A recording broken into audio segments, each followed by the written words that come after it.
Management in asthma is very important. Managing exacerbations may be recognizing early signs, symptoms, and peak expiratory flow measures that indicate worsening in asthma. Adjust medications such as increase the short-acting beta-agonist and in some cases adding a corticosteroid. Remove or withdraw from environmental factors that contribute to the exacerbations. Monitor response and seek medical care if there is serious deterioration or lack of response to treatment. Management in the urgent or emergency care setting is to assess the severity, treat to relieve hypoxemia and airflow obstruction, reduce any airway inflammation. Treatment strategies include assess the initial severity with lung function measurements, symptoms, and functional assessment, give supplemental oxygen if needed, administer the short-acting beta-agonist and corticosteroids, monitor response with assessment of the lung function measurements, pulse oximetry, and symptoms.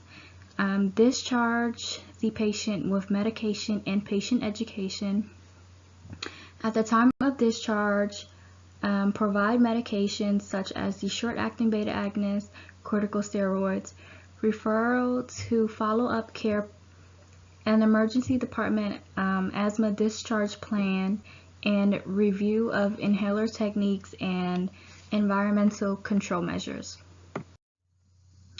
Differential diagnostic possibilities for asthma. Recurrent episodes of cough and wheezing most often are due to asthma in both children and adults.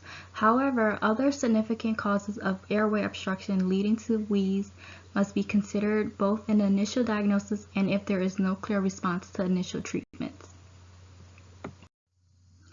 Differential diagnostic possibilities for asthma in children, such as upper airway diseases like allergic rhinitis and sinusitis, obstructions involving large airways that may be caused by foreign body in the trachea or bronchus, vocal cord dysfunction, vascular rings or laryngeal webs, laryngeal tracheomalacia, tracheostenosis or bronchostenosis, and large lymph nodes or tumors. Obstructions involving these small airways may be caused by bronchiolitis, cystic fibrosis, bronchopulmonary dysplasia, or heart disease. Other causes may be like recurrent cough not due to asthma, or aspiration from swallowing mechanism dysfunction, or gastroesophageal reflexes. Children ages 0 to 4 years old is hard to diagnose because it's difficult to obtain objective measurements in lung functions in this age group because they're so young. Caution is needed to avoid giving young children inappropriate prolonged asthma therapy as it can be harmful to them. Differential diagnostics possibility for adults for asthma in adults could be COPD, congestive heart failure, pulmonary embolism, mechanical obstruction of the airways like benign or malignant tumors, pulmonary infiltration with eosinophils, and vocal cord dysfunction.